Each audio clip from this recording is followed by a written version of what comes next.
안녕하세요. 반갑습니다. 자두 3호입니다.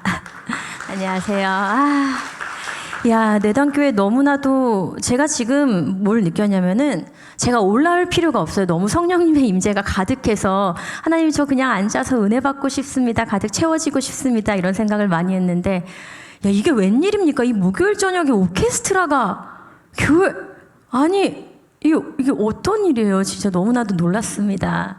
그리고 이렇게 많은 분들이 이 시간에 하나님을 갈망하면서 함께 예배할 수 있는 이 마음을 주님이 이미 받으시고 이미 기뻐하시는 줄로 믿습니다. 그래서 오늘 또 하나님이 저에게 주신 마음을 나눌 텐데 조금 제 얘기는 가볍게 들으셔도 돼요. 막 이렇게 티칭이나 어떤 대단한 막 강의보다 이제 제게 하나님이 주신 마음들, 그 마음들을 오늘 나누기 원하는데 제가 지금 기관지염에 걸려가지고 꾀꼬리 같은 소리를 못 내드리네요. 제가 최대한 여기다 올려가지고 잘 한번 내보도록 하겠습니다. 아니 우리 성도님들 뭐 얼굴 안에 진짜 그 하나님으로 인한 환희가 얼굴 안에 가득하신데 어떠셨어요? 좀 잘 지내셨어요? 우와 되게 좋다. 보통은 제가 어떠셨어요? 그러면은 힘들었지 이런 얼굴들을 다 해주시는데 참 사실은 고생 많으셨죠? 너무 고생 많으셨습니다. 정말 쉽지 않은 시간들을 보내오셨는 줄로 알고 많은 분들이 동일하셨을 줄로 알고 저 또한 뭐 쉽지 않은 시간들을 보냈습니다. 이게 보면 삶에는 참 예상할 수 있으면 좋은데 예상하지 못한 크고 작은 고난들 그리고 고통들 또 문제들이 있는데 제가 참 여러 일들을 최근에 겪으면서 어떤 생각을 해봤냐면은 만약에 내가 하나님을 몰랐더라면 이런 일을 겪을 때 내가 견뎌낼 수 있었을까? 아니야. 그 다음 일은 내가 견뎌내지 못했을지도 몰라. 나는 이미 없을지도 몰라. 하나님이 있어서 너무 다행이다. 이게 최근 2년여 동안 최근 한 2년 이 안에 제가 이제 여러 일들을 겪으면서 깨달은 거는 주님께서 악한 일을 일으키시는 분은 아닌데 우리 주님이 얼마나 선하고 좋고 놀라운 분이냐면은 안 좋은 일을 통해서도 선을 이루시는 분이 우리 하나님이시구나. 이야, 하나님은 악한 일을 계획하시는 하나님이 아니라 악한 일이 일어났을 때 그 악한 일에 대한 선한 계획을 갖고 계신 분이시구나. 이 하나님을 안다는 것이 얼마나 다행인지 몰랐습니다. 정말이지 예측할 수 없는 그런 고난들, 또 고통들, 실망들, 재앙이라고 말할 수 있을까? 근데 이 모든 것들을 우리 하나님은 사용하시더라고요. 우리 하나님은 사용하십니다. 그래서 주님은 모든 것을 통하여서 선을 이루시는 분임을 오늘 제가 나누기 원하는데요. 우리가 처한 모든 상황에 하나님의 목적이 있음을, 그래서 모든 상황에서 우리가 주님 앞에 오늘 이렇게 나와서 예배하신 것처럼 예라고 고백할 때 주님께서 우리 안에 새로운 소망을 가득 주실 줄로 믿습니다. 아멘. 먼저 제가 찬양을 할게요. 저는 그래도 찬양하는 사람이니까 제가 저 손편지 받고 너무 감동했거든요. 우리 집사님들과 또 청년들이 손편지 보내주셔서 진짜 수백 교회를 다니면서 이렇게 손편지를 받아본 게 손에 꼽혀요. 정말 손에 꼽혀요. 제가 그래도 21년 차 가수인데 막 손편지를 받아본 지가 얼마 됐는지 모르겠어요. 근데 너무 감동받았는데 그 중에 이제 제가 기억에 남았던 게 한 집사님께서 제가 어떤 유튜브 영상에 제가 베이지색 원피스를 입고 빨간 구두를 신고 온 땅의 주인을 부르는 그 찬양을 굉장히 이렇게 같이 고백하면서 들으셨다고. 그걸 듣고 제가 베이지색 치마를 엄청 찾고 막 이랬는데 추워가지고 못 입고 왔어요. 그리고 빨간색 구두를 신고 KTX를 타기가 너무 민망해서 죄송합니다. 그래서 오늘 최대한 그래도 뭔가 화려하게 하고 왔는데 제가 그걸 신고 오진 못했지만 온 땅의 주인이 사실 제가 MR이 없었는데 그 편지를 읽고 그 세 줄을 읽고 제가 온 땅의 주인을 급하게 MR을 만들었어요. 근데 저는 사실 이 찬양을 했을 때 우리의 어떤 말보다 이랬고 저랬고 하나님이 이렇게 해주셨고 이런 분이시고 이 모든 말들을 진짜 함축해놓고 압축해놓은 고백의 곡이 바로 이 곡이다라는 생각을 했거든요. 그래서 먼저 이 찬양을 하나님께 여러분들도 감상하시는 것이 아니라 찬양은 곡조 있는 기도라고 믿습니다. 저는 그렇게 배우면서 자랐는데 하나님이 우리를 만지신 온 열방의 주인이신 하나님이 나 하나에 이렇게 관심이 많으시구나. 그 하나님의 놀라운 시선을 우리가 가득 채우면서 이 찬양 먼저 주님께 고백 올려드리고 또 하나님께서 주신 마음 나누도록 하겠습니다. MR 바로 부탁드릴게요.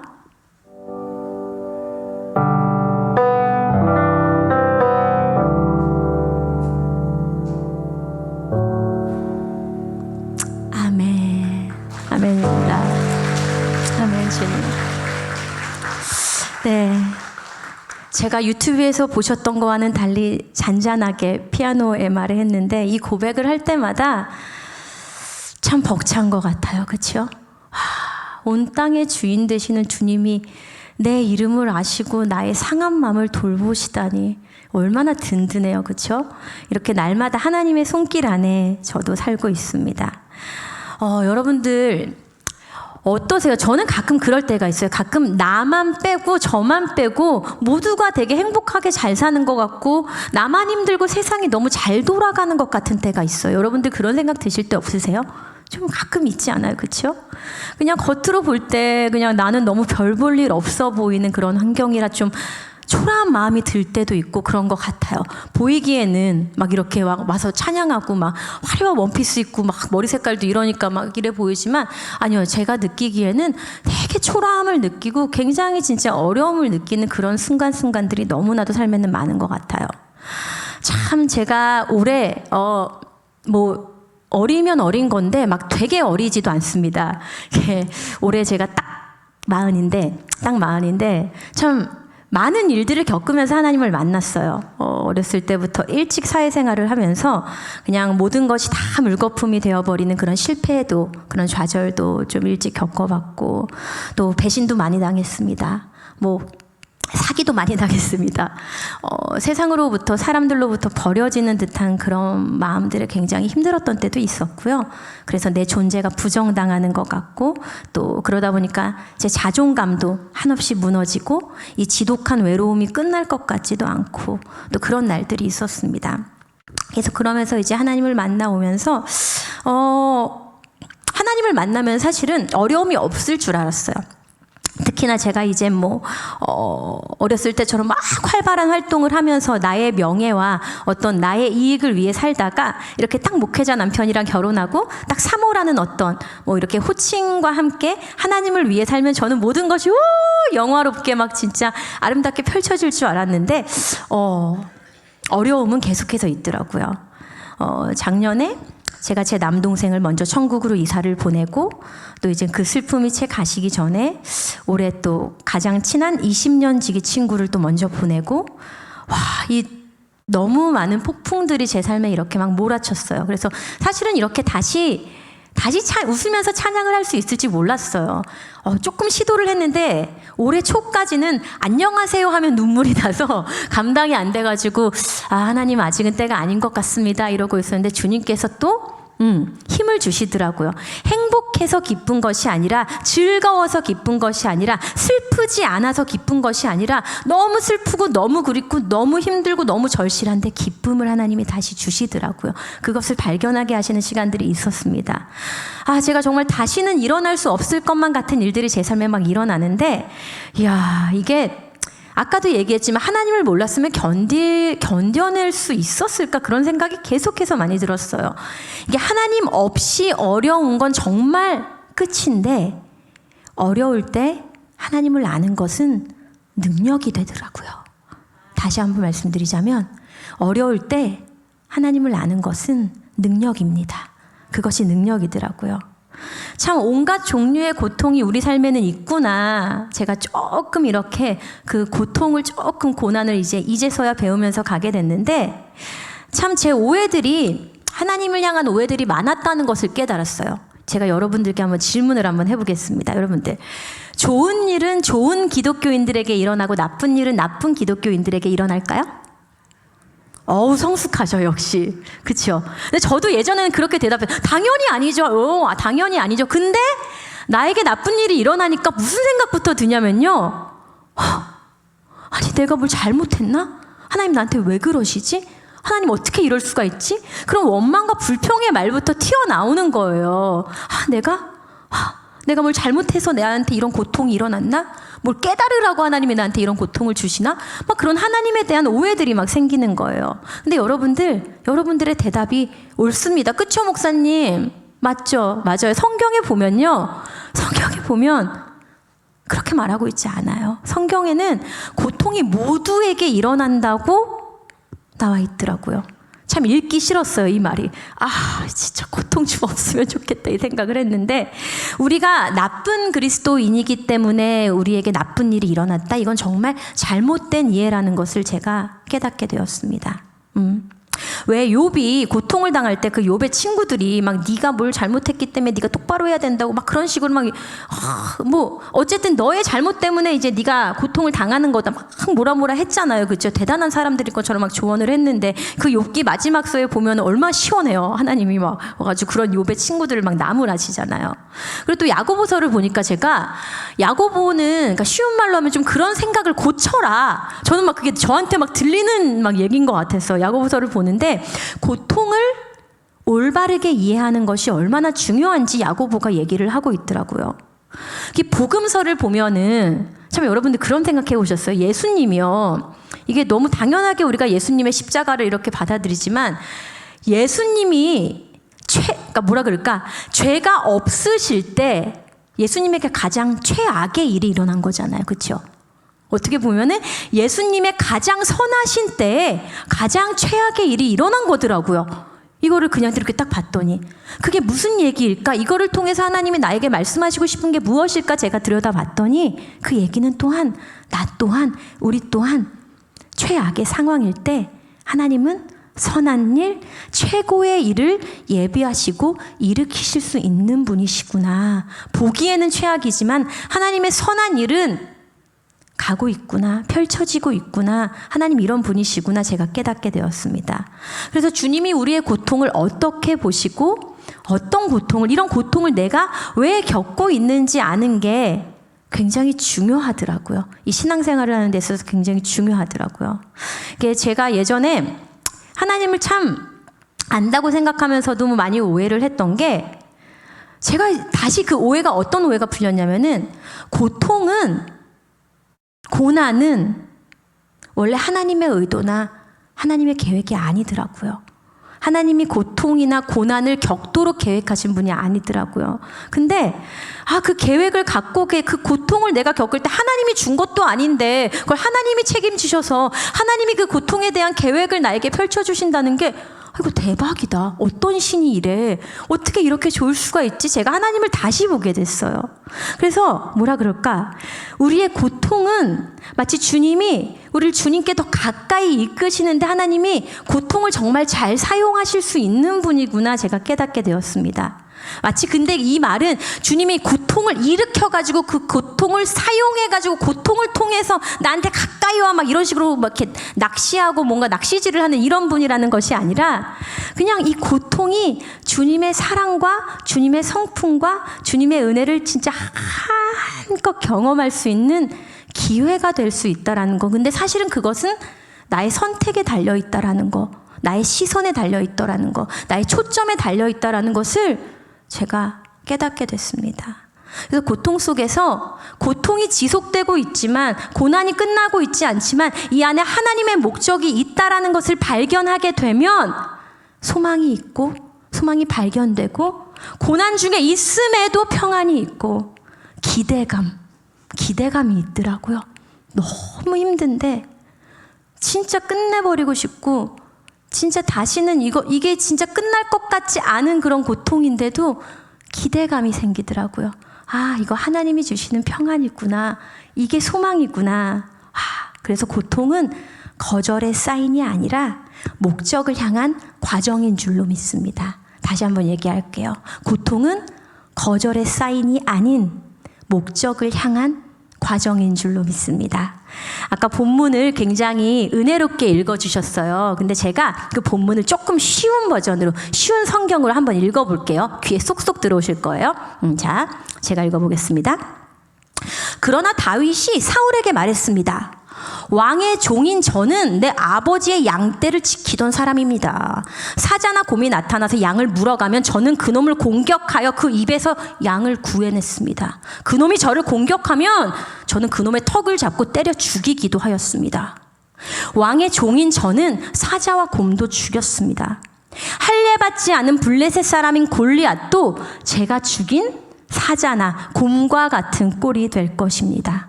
왜냐하면 골리앗은 살아계신 하나님의 군대를 욕했기 때문입니다. 그렇기 때문에 죽어야 됩니다. 여호와께서는 나를 사자와 곰에게서 구해 주셨습니다.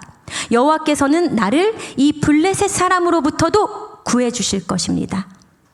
사울이 다윗에게 말했습니다. 가거라.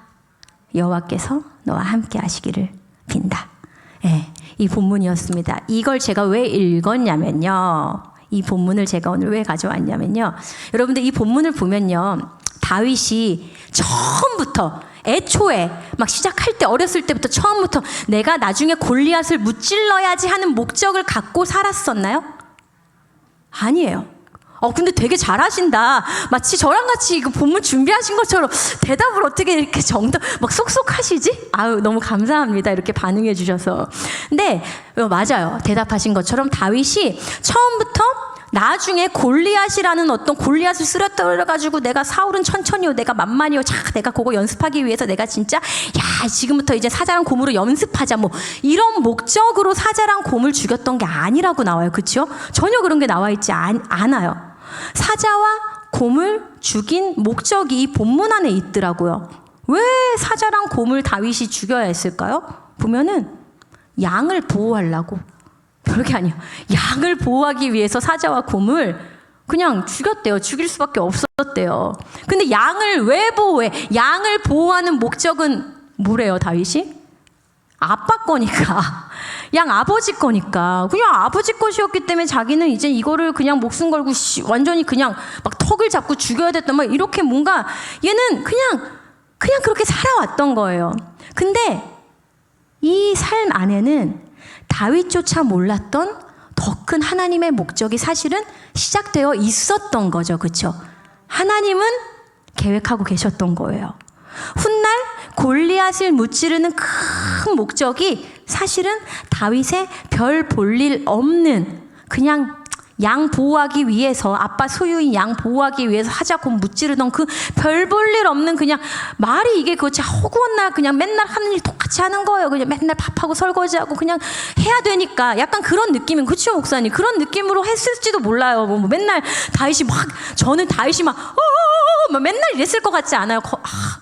목사님 좀 쉬운 말 써도 돼요? 저는 목회자 아니니까 겁나 짜증나는 날도 있을 거예요. 그렇죠? 얘가 분명히 그랬을 것 같아요. 저는. 근데 그런 다윗의 일상 안에 하나님은 사실은 하나님의 놀라운 목적을 심어 두셨던 거죠. 저는 이게 너무나도 놀라웠어요. 이게 뭐냐면 다윗이 몰랐다고 해서 하나님의 목적이 없던 것이 아니었습니다. 아니었던 거죠. 마찬가지로 저는 몰랐는데 나는 몰랐는데 미처 나에게는 이미 시작된 하나님의 목적들이 고통 가운데, 고난 가운데, 좌절 가운데, 실패 가운데, 실수 가운데 계속해서 펼쳐졌어요. 제가 이게 모든 것의 목적이라는 제목을 이제 드렸는데 이 목적에 대해서 지금 계속 얘기를 하고 있는데 제가 연예인으로서 이제 막 전성기를 누렸던 때가 막 있었어요. 막 그럴 때에는 저의 목적이 뭐였냐면 지금 생각해 보니까 뭐 계속 잘 나가는 거, 계속 잘 나가는 게 그게 목적인 줄 알고 살았었어요. 그런데 왜 잘 나가는 게 네 목적이야? 왜 그 목적을 갖게 됐는데? 라고 물어보면은 사람들에게 인정받고 싶어서? 왜 인정받고 싶은데? 사랑받는 기분을 좀 느끼고 싶어서? 이렇게 목적 안에 목적이 있고 목적 안에 목적이 있다라는 것을 발견하게 됐어요. 또는 뭐 예전에 나는 왜 잘 나가고 싶냐면 내가 왜 이 목적을 가졌냐면 난 돈을 진짜 많이 벌기 위해서 난 잘 나가야 돼. 돈을 잘 벌어야 되는 목적을 네가 왜 가졌는데? 라고 또 물어보면 우리 가족을 좀 돕기 위해서, 우리 가정을 좀 일으키기 위해서, 뭔가 뭔가 이렇게 목적 안에 찾아보면 목적이 또 있고 그 목적에 또 목적이 있는 거더라고요. 잘 되고 싶다는 게 사실은 목적이었지만 사실 그 안에서의 더 큰 목적은 가족을 보살피기 위해서 사랑을 좀 느끼고 싶어서 이런 내 마음의 목적이 있었던 거더라고요.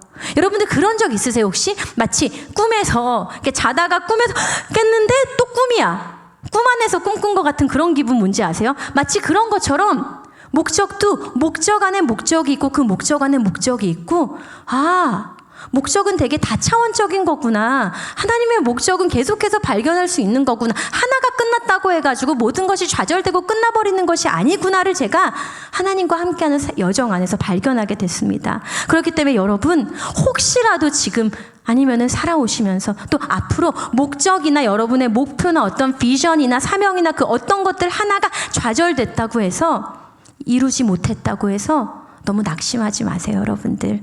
하나님은 더 큰 목적을 발견하게 하실 줄로 믿습니다. 다윗이 몰랐지만 그 안에 이미 펼쳐져 있었던 하나님의 더 큰 목적처럼 끝난 것 같아도 펼쳐지지 않을 것 같아도 지금 이렇게 별 볼 일 없어 보이는 이 일상 가운데 하나님의 더 큰 목적이 지금도 운행하고 계신 줄로 믿습니다. 아멘, 아멘. 제가 그 하나님의 목적에 대해서 이제 계속 고민하면서 하나님 안에서 목적을 찾았다고 생각했다가 사실은 또 뭔가 하나가 잘 되지 않으면은 그 목적을 잃어버린다고 생각했던 때가 있는 것 같아요. 근데 마치 내 삶에 끊임없이 이렇게 고난이 일어나는 것 때문에 더는 못 가겠다. 이 목적은 왠지 끝났을 것 같다. 이 목적을 향해서 더는 못 가겠다라고 생각하는 것도 있었고, 아니면 나를 조여오는 어떤 그런 실제적인 어려움들 때문에 그냥 내 삶이 너무 뭉개져 버린 것 같아서 나의 목적은 이제 끝이 났나 보다라고 생각될 때마다, 그럴 때마다 하나님은 내가 발견하지 못한 목적들을 이제 갖고 계셨고 그것들을 계속 보여주시는데 그게 너무 신기했거든요. 그게 뭐가 신기했냐면은 하나님의 목적을 발견할 때마다 계속해서 힘든 건 여전히 힘든데 아까 얘기했던 그 기쁨이 내 안에 계속해서 있는 거예요. 근데 하나님의 목적을 발견하는 게 무엇인가 하고 찾아봤더니 사실은 그냥 하나님 안에서, 예수 그리스도 안에서 그냥 내 정체성, 내가 누구인지를 진짜 온전하게 아는 것에서부터 그 기쁨이 시작되고 그 안정감이 시작되는 거더라고요. 이게 주님이 내 아빠고, 우리 아빠지는 자녀를 기뻐하잖아요. 그렇죠? 부모님은. 우리 아빠는 나를 진짜 기뻐해. 하나님이 나 진짜 좋아해. 하나님이 나 진짜 사랑해. 하나님이 나 얼마나 좋아하는데, 하나님이 나 얼마나 잘해줄 건데, 나한테 얼마나 잘해주고 싶은데, 내가 행복한 거 하나님이 얼마나 좋아하는데, 내가 기뻐하는 거 하나님이 얼마나 좋아하는데, 내가 힘들어하는 거 하나님이 얼마나 힘들어하시는데, 이 아빠의 마음을 아는 거, 이 아버지의 마음을 아는 거, 다른 게 뭐 정체성을 갖는다는 게 막 대단한 어떤 것을 찾는 것이 아니라 그냥 이 아빠 마음 아는 거, 이 아버지 마음 아는 거, 하나님 진짜 좋은 분이라는 거 아는 거, 좋은 아빠라는 거 아는 거, 여기서부터 진짜 기쁨이 시작되고 목적이 시작되더라고요. 왜 우리가 구원받았을 때 아니면은 뭐 예수 믿으면은 막 이거 해야 되고 저거 해야 되고 막 이렇게 생각하는 사람들 되게 많잖아요. 전도하기가 요즘은 진짜 더 힘들어요. 특히나 이제 젊은 세대들, 또 어린 친구들은 더더욱 전도하기가 어려운 것 같아요. 근데 제가 이제 계속해서 이제 쉬운 말로 저는 청년들에게, 또 이제 청소년들에게는 하나님이 선하시고 완전하시고 너의 삶 가운데 온전한, 이렇게 설명하면 애들 못 알아들어요. 뭐라고 얘기하냐면, 야, 하나님 겁나 쩔어. 하나님 짤없지 않아. 야, 겁나 하나님 짤없게 생각하지 마. 하나님이 왜 짤이 없어? 하나님 겁나 멋있어. 이렇게 얘기하면 애들이 좀 알아들어요. 근데 되게 쉽지 않아요. 하나님이 어떤 분이라고요? 쩔어요. 다시 한번, 어떤 분이라고요? 쩌는 분. 하나님이 쩔어요. 그러니까 솔직히 저는 뭐 이게 막 멋진 말로 할 수도 있지만 우리 하나님이 너무 쩌는 분이라는 거예요. 그래서 뭐 이거 해야 되고 저거 해야 되고, 하나님이 이렇게 하면 이렇게 할 것 같고 저렇게 안 하면 뭐 저렇게 안 해주고, 이런 생각들은 사실은 굉장히 예수님 이전의 패러다임인 것 같고 뭔가 종교적인 거고 노예 같은 생각인 거죠. 이렇게 했을 때 이렇게 잘해주고 뭐 이런 거면은 뭐 선행을 해가지고 되게 뭔가 복을 받는 거는 다른 더 뭐 이렇게 좀 편한 종교들도 많잖아요. 근데 우리 하나님은 그런 종교, 막 그런 짤없고 막 진짜 굉장히 이렇게 답답하고 깝깝하고 막 이렇게 막 이런 신이 아니라는 거, 저는 이거를 너무나도 얘기하고 싶었어요. 왜 제가 참 많이 느꼈던 게 저는 일단 이렇게 보시면 아시겠지만 제 모습이 조금 자유로운 게 아무래도 저는 이제 한국교회 목회자의 아내가 아닙니다.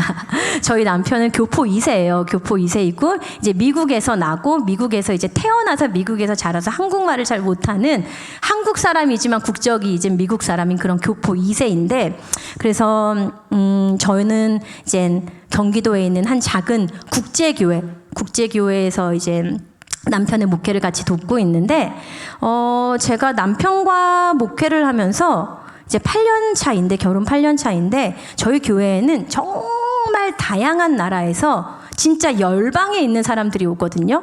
그리고 기본적으로 이제 그 선교사님 자녀들, 뭐 이제 목사님의 자녀들 이런 분들 이제 뭐 유학파들 이런 분들이 많이 오셔가지고 막 문화가 다중문화이고 언어가 두세 개이고 이제 진짜 내가 어느 나라 사람인지 잘 모르고 막 이런 사람들도 모여 있다 보니까 진짜 다양해요. 그래서 이 나라에서는 예배 드릴 때 되는 게 얘네 나라에선 예배 드릴 때 안 돼. 얘네 나라에선 예배 드릴 때 안 되는 게 얘네 나라에선 돼. 막 그래서 이런 것들이 정말 다양하게 있으면 제가 되게 진짜 시야가 되게 많이 넓어지고 되게 다양해졌어요. 그러면서 이제 제가 깨달은 게 뭐냐면은 제가 이제 저는 한국 교회에서 자란 사람이기 때문에 저는 한국 교회에서 뭐라 그럴까 사고 많이 치면서 자랐어요. 저는 어렸을 때 교회 옥상에서 패싸움도 많이 했고요. 뭐 여러 가지 진짜 아주 정말 온갖 좀 이따 또 제가 교회에서 하나님한테 꼬장 부린 얘기 좀 이따 해드릴게요. 좀 이따 해드릴 건데 온갖 사고를 치면서 자라면서 뭐라 그럴까 어떤 이미 교회에 대한 어떤 부정적인 시각이 있었는데 그게 뭐냐면은 연약함을 되게 수치스럽게 여기고 연약함을 되게 부정적으로 여기는 어떤 그런 모습들이 내 안에 있다라는 걸 제가 발견하게 됐어요. 그래서 가만히 생각해 보니까 예전에 교회라는 곳은 저한테 가장 겁이 나는 장소였던 것 같아요. 왜냐면은 내 있는 모습을 그냥 나와서 그대로 보여줄 수가 없으니까 그냥 뭔가 포장해서 나와야 될 것만 같고 내 힘들고 연약하고 진짜 엉망진창인 모습으로 이렇게 드러내서 나왔다가는 뭔가 안 될 것 같고 막 벌 받을 것 같고 그렇게 막 교회를 오해하고 하나님을 오해했던 거예요. 근데 사실은 이게 교회에 지친 교인들이 정말 많아진 이유이고 또 지친 목회자들, 지친 사역자들이 또 많아진 이유인 것 같다라는 생각을 제가 또 해보기도 했어요. 왜냐하면 사람들에게 연약함을 보여줄 수가 없게끔 자꾸 닫으니까. 근데 이제 이 얘기를 제가 왜 했냐면은 이제 에피소드가 또 많은데 저희가 지금은 분리개척처럼 교회 안에 영어 예배부로 있다가 이제 교회 안에 교회처럼 저희가 사역을 하고 있는데 처음에 한국교회 안에 영어 예배부로 있을 때 이제 한국교회에서 하는 모든 행사들과 이제 저희 모교회의 어떤 교회 참석, 예배 참석을 저희가 다 했단 말이죠. 근데 새벽 예배가 있잖아요. 한국교회에는. 그쵸? 제가 자꾸 한국교회 그래서 죄송합니다. 이게 항상 얘기할 때 설명할 때 새벽 예배 때 이렇게 어떻게 하시는지 모르겠는데 사역자들이 목회자들이 좀 일찍 나와서 이렇게 입구에서 서서 뭐 이런 거 하잖아요. 이제 그런 거 하기 위해서 우리가 일찍 가야 되는 날이었는데 우리 남편도 미국 사람이어가지고 새벽 예배 드려본 적도 없고 그 시간에 일어나는 거 힘들고 저도 막 새벽에 들어온 지 얼마 안 됐는데 다시 나가야 되는 것도 막 힘들고 진짜 막 메롱메롱했어요. 메롱메롱 해가지고 서로 예민한데 새벽 예배 가는 길에 차 안에서 대박 싸웠어요. 대박 싸운 거야. 아 진짜 막 싸웠어요. 막 15분 차를 타고 갔는데 엄청 싸워가지고 제가 차 안에서 막 새벽 예배 들어가야 되는데 올라가서 성도님들한테 인사해야 되는데 막 운 거. 진짜 막 이렇게 울고 있는데 우리 남편이 화가 난 상태로 차에서 내리는 거예요. 내리려고 그러는 거예요. 제가 너무 당황해가지고 잡고 어디 내리냐고. 지금 우리가 해결을 하고 가야지. 지금 우리 싸웠다는 거 지금 뭐 교회 사람들한테 다 광고할 일 있어? 근데 우리 남편이 Why not? 왜 안 돼? 왜 안 되는데 싸웠다고 왜 말 못해? 이러면서 내리는 거예요. 그래서 내가 너무 충격을 받은 거야. 감춰야 되는데, 좋은 모습 보여야 되는데, 아니 목사가 사모가 싸웠다고 이거를. 근데 어쨌든 남편이 내리니까 급하게 따라 내렸단 말이죠. 따라 내리고 제가 막 눈물을 닦고 막 이제 막 후드를 막 뒤집어 쓰고 막 이제 막 이제 저는 이제 아닌 척 하려고 오시니까 안녕하세요 막 이렇게 인사를 하려고 그러는데 막 나는 좀 척을 하고 싶었거든요. 우리 남편이 좀 같이 이렇게 해주고 싶었는데 우리 남편은 내 옆에도 안 오려고 그러고 이렇게 나를 보면서 화난 티를 내는 거예요. 교인들 앞에서. 아 진짜 막말로 이게 좋은 말로 창피한 거지 솔직히 얼마 쪽팔려요. 얼마 쪽팔리고 짜증이 나요. 올라갔어요. 올라갔는데도 나는 솔직히 올라가서 그래 올라가면 안 그러겠지. 섰는데 내 옆에 안 서고 저 건너편에 서가지고 나를 보면서 헬로, 안녕하세요.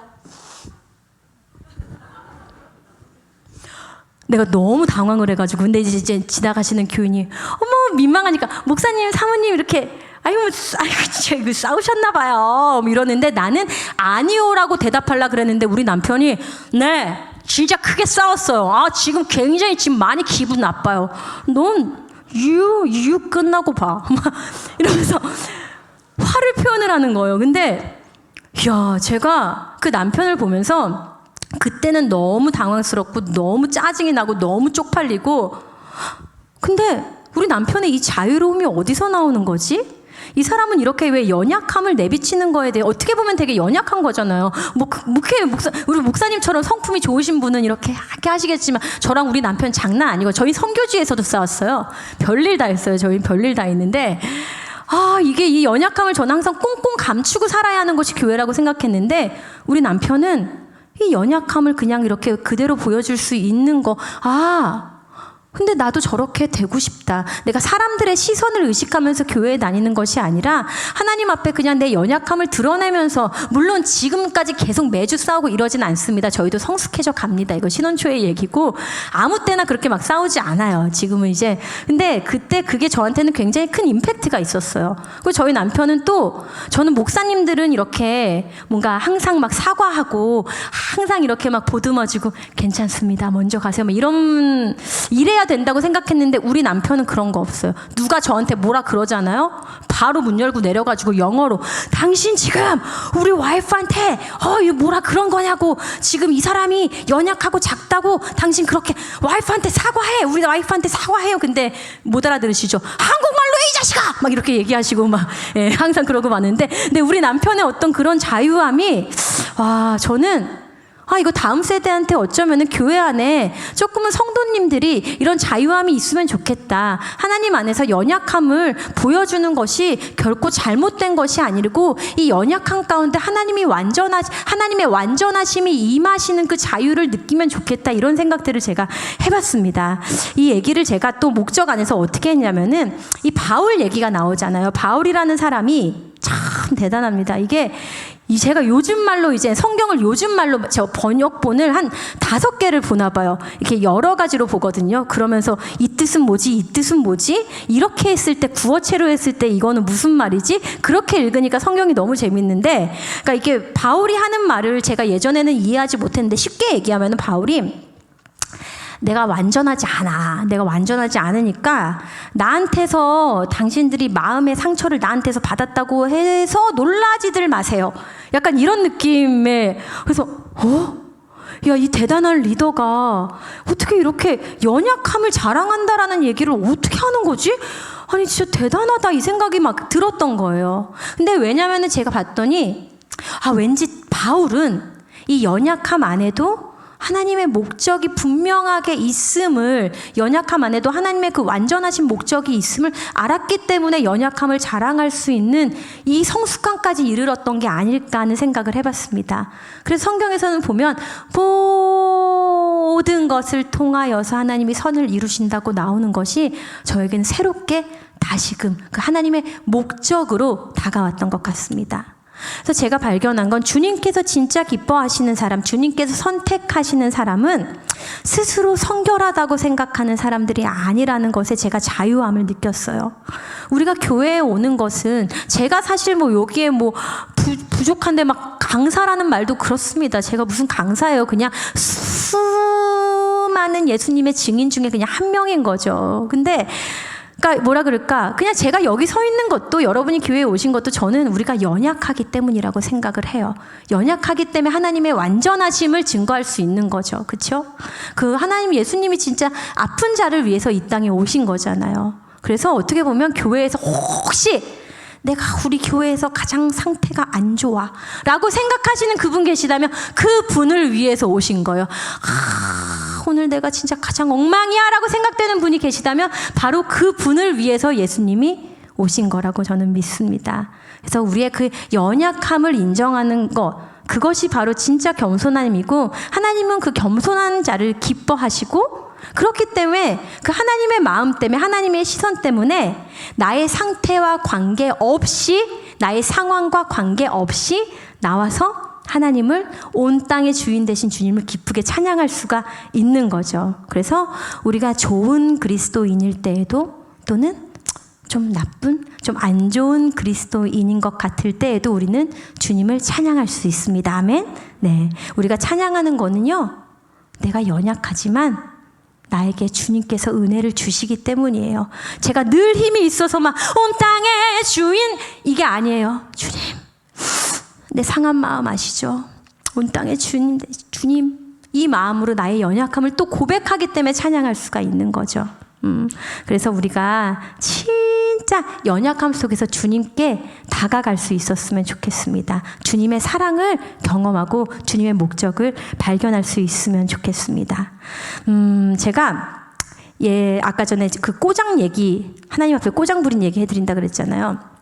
제가 알코올 중독도 겪었고요. 그리고 수없이 이렇게 삶을 좀 끝내려고 많이 시도도 했었고, 제가 어렸을 때부터 너무나도 실패를 많이 경험하고, 너무나도 이렇게 거절도 많이 경험하고, 일찍 이룬 것들을 일찍 이렇게 잃어보는 경험들을 하면서 마음이 굉장히 정서적으로 무너졌던 적이 되게 많았어요. 그리고 제가 어렸을 때만 해도 막 이렇게 마음의 병, 우울증이나 공황장애나 이런 것들을 이렇게 내보이는 것들이 굉장히 이렇게 수치가 되는 때였기 때문에 그때 이제 잘 드러내지를 못했어요.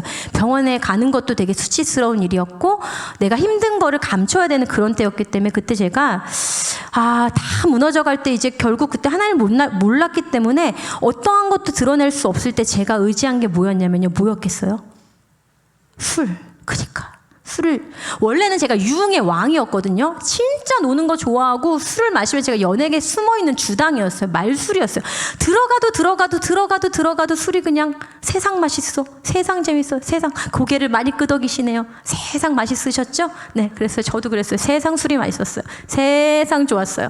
그렇게 놀다가, 근데 이제 정서적인 어떤 아픔들과 정서적인 어떤 그런 장애들이 오기 시작하면서 이게 어디로 가냐면은, 사람을 못 만나고 사람을 상대하지 못하는데 혼자서 술을 마시게 되는 그런 의존과 이제 중독이 생기더라고요. 그래서 나중에 처음에는 술이 막 즐거워서 마시다가 나중에는 방 안에서 혼자 이렇게 술을 마시는 그런 때가 왔어요. 근데 원래 처음에 방 안에 오기 전에 이제 술을 마시면은 너무 힘이 들어서 술을 마셨는데, 왜 술 마시면 그거 아시죠? 이제 좀 못했던 얘기도 좀 할 수 있고, 전화하지 못하는 사람한테 괜히 전화해서 그냥 얘기도 할 수 있고, 그런 것처럼 저는 술이 취하면 용기가 생겼는데, 어떤 용기가 생겼을까요?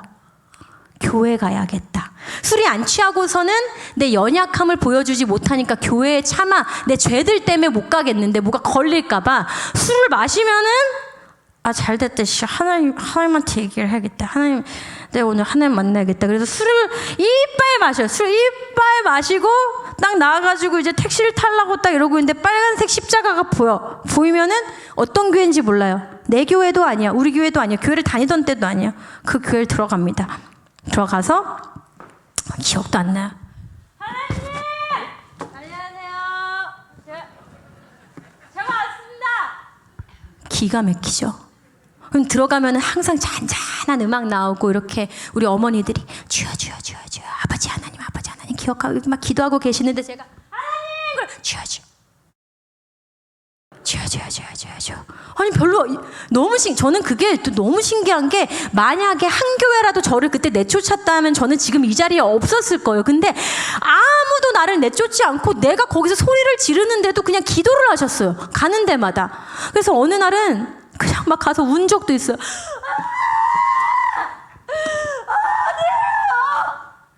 그런데도 내쫓지 않으셨어요. 어떤 날은 막 가서 십자가를 막 주먹으로 막 때리면서 하나님이 있으면 나 어떻게 힘들게, 이런 날도 있었고, 어떤 날은 또 기분이 좋아가지고 안녕하세요 하나님, 너무 좋아, 완전 좋아, 진짜 겁나 좋아, 사랑해, 막 이렇게 꼬장을 이렇게 막 부린 날도 있었고, 어떤 날은 이게 술이 너무 많이 취해가지고 잠에 깼는데 누가 이렇게 이불을 덮어주고 하셨고, 어떤 날은 일어났는데 아무도 안 계셔. 모르는 교회인데. 그래서 제가 모르는 교회 불 끄고 나온 적도 있고, 이런 식으로 이제 교회에서 꼬장을 처음에 막 부리기 시작했어요. 술만 먹으면 교회에 갈 수 있었던 거예요. 근데 그러다가 이제 하나님이 이렇게도 뭐 다음날 솔직히 일어나가지고 나 죽었다, 나 이제 지옥 간다 막 이렇게 생각했어요. 나 진짜 오늘 나 진짜 무슨 막 병 걸리는 거 아니야? 나 가다가 교통사고 나는 거 아니야? 내가 술 먹고 하나님한테 꼬장 부려가지고 하나님이 나 쳐버리시는 거 아니야? 막 이렇게 생각을 했는데 아무 일도 일어나지 않고 또 사랑받고 또 괜찮고 또 술 먹고 가서 꼬장 부리고 죽는 거 아니야? 사랑하시고 용납하시고 봐주시고, 그렇게 시간들이 지나갔어요. 그러다가 마음의 병이 이제 깊어져서 밖에서도 술을 못 마시게 되고 집 안에 이제 방 안에 처박혀서 일어나면 눈을 뜨면 술을 마셔야 됐어요. 왜냐면 제가 또 어렸을 때 되게 건강한 이미지로 잘 말아줘 막 이런 거 했던 사람이기 때문에 나가면 건강하게 웃어야 됐기 때문에 그걸 하기 위해서는, 마음을 지탱하기 위해서는 뭐가 필요했는데 그게 술을 마시면은 그냥 그 기분으로 할 수 있으니까 아침부터 술을 마셨어요. 근데 어느 날은 그날도 이젠 뭐 너무 마음이 힘들어가지고 술을 이따만큼 갖다 놓고 그날은 그냥 하나님이랑 좀 단판을 지어야겠다라는 생각이 들었습니다. 그래서 제가 딱 제 방에다 술잔 2개를 딱 놔두고 오늘 하나님이랑 독대해야겠다. 내가 하나님이랑 다이다이 1대1로 내가 오늘 술을 마셔야겠다 생각을 해가지고 하나님 오시라고. 그래서 이제 엄마 기도방에 있는 십자가를 딱 갖다 놓고 제가 이제 앉았습니다. 자, 보이시죠? 아빠 다리로 이렇게 앉아놓고 술잔 딱 2개 놔두고 따랐습니다. 따르고 십자가 놔두고 하나님, 자, 짠하시죠. 짠하고 마시고 주님 못 드시니까 내가 마셔주고 털고, 그렇게 이제 하나님이랑 치마를 밟았네. 시작을 한 거예요. 근데 시작을 했는데 진짜 하나님이, 저는 그때 성령의 뭐 임재, 성령님 뭐 임재 이런 말 하나도 몰랐어요. 그런 거 아무것도 모르고 그냥 하나님한테 하나님 얘기 좀 해보시라고. 하나님, 내가 뭘 잘못했는데 어떻게 살아요? 막 울기도 울다가 그러다 또 기분이 좋아지면 기분이 좋아져가지고 막 술잔을 들고 막 하나님 좋다고, 우후, 우리 하나님 최고다, 하나님 나 사랑하시죠 그러면서 하나님이랑 막 이제 막 술자리를 꽤 오래 가졌어요. 그러다가 이제 막 울면서 막 소리도 지르고 뭐도 하다가 나는 그때 진짜 보이진 않지만 하나님이 나랑 술을 같이 마셔주신다는 생각을 했던 것 같아요. 그래서 제가 이제 하나님, 주님이 나랑 오늘 술을 마셔주시니까 제가 너무 기분이가 좋아가지고 제가 찬송가를 하나님한테 하나를 불러드리겠습니다. 그래서 찬송가를 다 갖고 왔어요. 다 갖고 와가지고 기타를 탁 들고 앉아가지고 찬송가를 쫙 펼쳤죠. 쫙 펼쳤는데 나온 찬양이 세상 모든 풍파 너를 흔들어 약한 마음이 낙심하게 될 때에 내려주신 주의 복을 세워라. 주의 크신 복을 네가 알리라. 근데 영어 가사로 보면은 내려주신 하나님이 너에게 주신 그 모든 축복들을 하나하나 한번 이름을 대어봐. 이름을 대며 세워봐. 왜 우리가 심리적으로도 감사한 제목들 얘기하면 마음에서 감사가 피어난다 그러잖아요. 근데 처음에 그걸 탁 펼치고 기타를 들고 세상 모든 풍파 엉엉 울면서 그 찬양을 제가 그 술이 취한 채로 하나님 앞에 몇 시간을 고백했는지 몰라요. 그래서 오늘도 이 찬양을 하나님께 고백하기 원해요.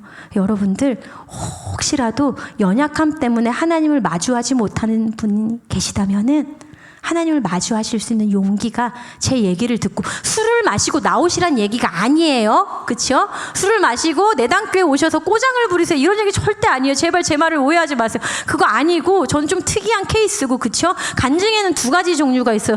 나도 저분처럼 되고 싶다, 진짜 너무 존경한다. 간증이 1번. 2번은 야, 저렇게도 하나님이 만나주시네, 쟤 만나주셨으면 나도 만나주시겠다. 저 2번입니다. 그렇기 때문에 제가 했던 것들을 막 이렇게 부러워하시거나 따라하지 마세요. 희한한 사람이에요. 저는 그런 사람이 아니라 저렇게도 만났구나의 케이스이기 때문에 여러분들 제 얘기 들으시면서 그냥 하나님 정말 다양하게 다양한 방법으로 역사하시는구나. 틀이 없으신 분이구나. 제한이 없으신 분이구나. 그리고 또 이 찬양할 때 정말이지 나에게 주셨던 그 모든 복들이, 축복들이 하나하나 기억나고, 왜 우리가 맛있는 음식 먹었을 때 그 식감과 그 같이 먹었던 사람들과 그 막 맛과 온도와 이런 것들을 기억하면서 진짜 맛있었어 그러잖아요. 하나님의 선하심을 맛보아 알라 그러잖아요. 맛보아 알았던 그 첫사랑의 그 선하심을 다시금 그 풍미를 가득 느낄 수 있는 찬송의 고백이 되기를 원합니다. 세상 모든 풍파 너를 흔들어, 이것도 제가 라이브 MR을 갖고 왔는데 이 곡 주시면은 여러분들 찬송가이기 때문에 같이 하나님께 그 받은 복을 우리가 묵상하면서 올려드리는 고백 됐으면 좋겠습니다. 네, MR 부탁드릴게요. 아멘. 이 찬양을 제가 주님께 올려드렸습니다. 근데 이 찬양을 하면서 제가 진짜 많이 회복이 됐어요. 그치. 내려주신 하나님의 복이 이렇게 크구나. 하나님 앞으로도 지금까지 복을 내려주신 것처럼 앞으로도 나를 보호하시고 나에게 또 공급하시고 나를 지켜주실 분이구나. 제가 가득 느꼈습니다. 그리고 제가 이 다음 찬양할 때는 혹시 모니터에 여기 두 군데에만 조금만 리버브만 그냥 퓨어하게 그거 하나만 부탁을 드릴게요. 예. 그리고 제가 이제 마지막으로 좀 소망에 대해서 얘기를 하고 마무리할 시간이 온 것 같은데, 우리 하나님이 소망의 하나님이시잖아요. 그렇죠? 그렇죠? 그렇죠? 근데 제가 생각해봤는데 소망이라는 개념 자체가 이게 하나님한테 속해 있는 개념이더라고요. 그러니까 하나님이 없으면 이 세상에 소망이라는 개념 자체가 있을 수가 없는 거더라고요. 근데 제가 세상에서 소망을 두고 살았을 때는 소망의 종류가 있는지 몰랐는데 하나님께 소망을 두니까 소망에는 좀 종류가 있다라는 거를 제가 뭔가 구분하게 된 것 같아요. 그러니까 예를 제가 들면은 세상의 소망이란 이런 느낌인 것 같아요.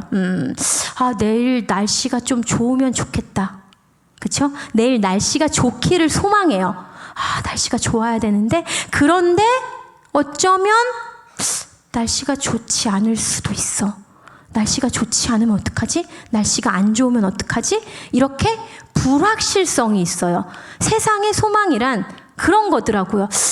안 되면 어떡하지? 라는 불확실성이 있는 거더라고요. 그런데 말씀해 보면은 성경적인 소망은요, 완전한 확신과 연결되어 있대요. 너무나도 놀라웠어요. 완전한 확신이라는 것은 이 불확실과는 완전히 반대되는 개념인 거잖아요. 그렇죠? 하나님께 두는 소망은 확신에 찬 기대가 있다라는 거예요. 확실하다는 거예요. 좋은 일이 일어나면 좋겠다. 좋은 일이 안 일어나면 어떡하지가 아니라 좋은 일이 일어날 것이라는 것을 아는 거죠. 그냥 아는 거죠. 그게 하나님께 두는 소망이더라고요.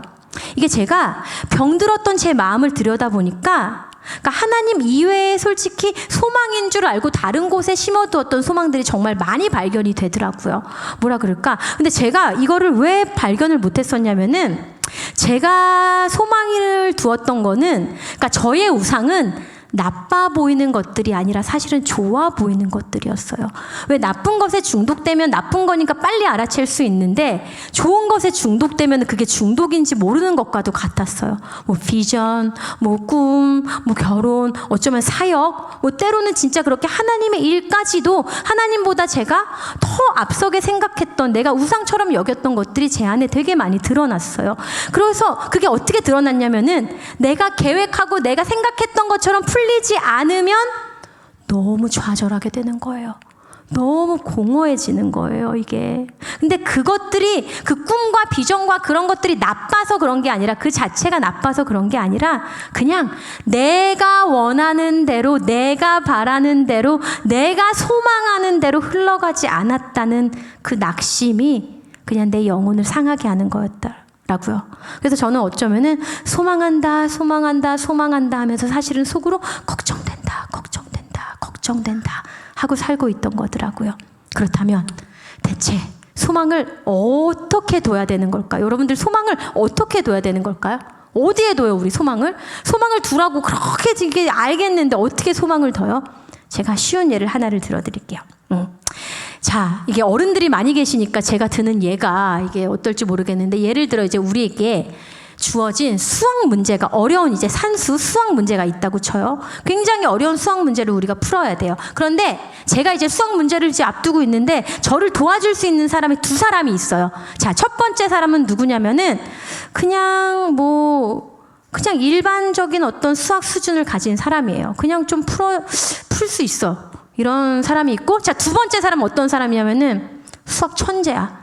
수학 영재였고 수학 박사야.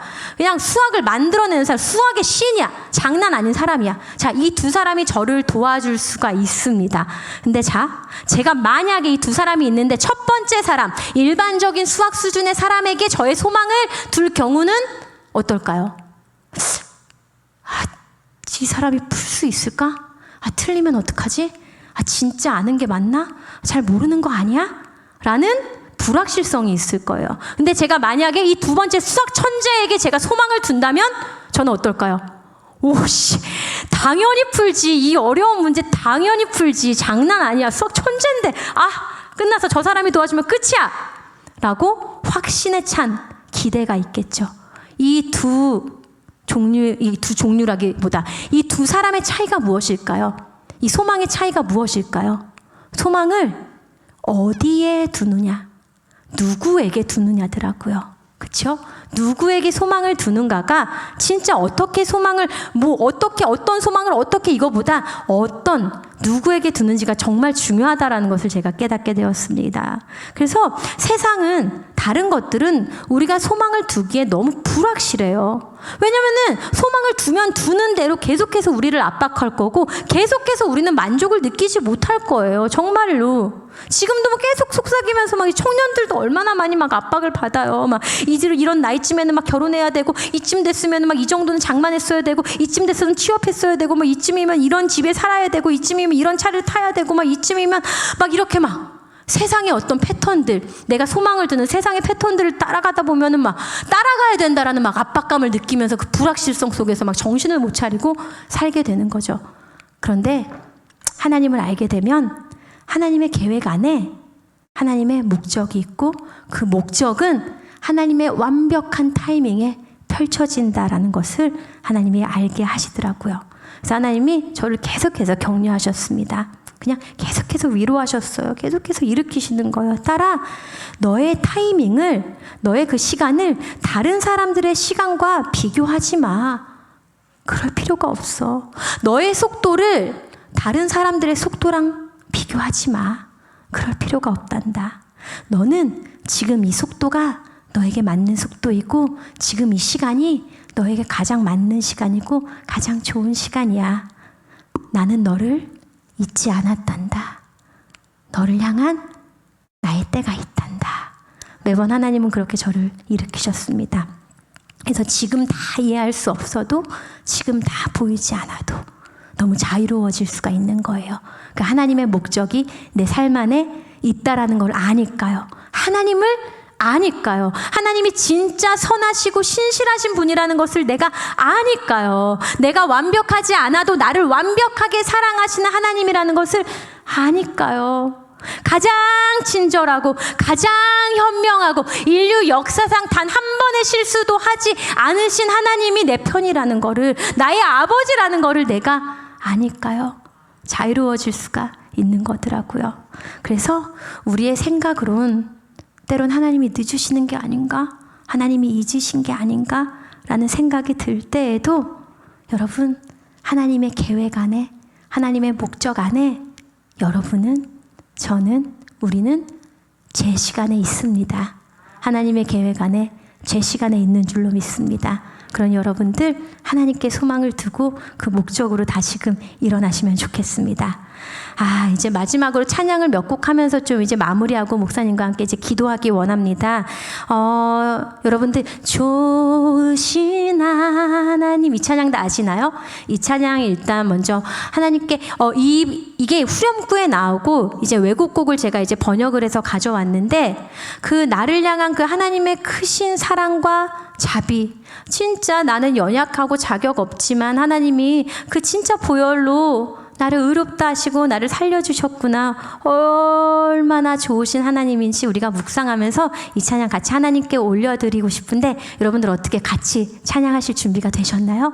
네, 그러면 주님께 진짜 좋으신, 진짜 선하신 하나님, 좋으신 하나님, God, you're so good. 이 찬양 하나님께 올려드릴게요. 예, MR 바로 부탁드릴게요. 할렐루야. 주님께 감사와 영광의 박수를 드립시다. 아멘, 아멘, 아멘, 아멘, 아멘. 주님 좋으신 하나님입니다. 마지막으로 우리 기쁘게 찬양하기 원하는데요. 어른들 많이 계시니까 우리 찬송가 할게요. 주의 음성을 내가 들으니 무슨 말일까요? 무슨 말일까요? 사랑하는 말일세. 이 찬양 우리 하나님께 기쁘게 올려드리고, 만약에 그래도 더 기뻐진다 그러면 제가 젊은 찬양 하나 더 하고 기도하도록 하겠습니다. 괜찮다 싶으면 바로 기도해도 되고, 주의 음성을 내가 들으니 바로 신나게 주시고, 혹시 자리에서 일어나서 나 진짜 하나님한테 내가 진짜 기쁨으로 찬양하고 싶다, 나도 다윗처럼, 그러면은 우리 일어나서 박수 치시면서 찬양해도 됩니다. 주님의 음성, 사랑하는 마음 그 들으면서 주님의 십자가 앞으로 매일매일 담대하게 나아갑시다. MR 바로 주세요. 갈게요. 아멘. 주님 사랑하는 마음으로 나아갑니다. 제가 혹시 더 크게 끝날 시간이 되었군요. 알겠습니다. 네. 자, 저 가야 된대요. 그래서 여러분들 우리 있는 모습 그대로 되어야 하는 모습이 아니라 주님 앞에 매일매일 감사함으로 사랑함으로 나아가는 놀라운 나날들, 축복의 나날들 맞이하시기를 축복합니다. 감사합니다.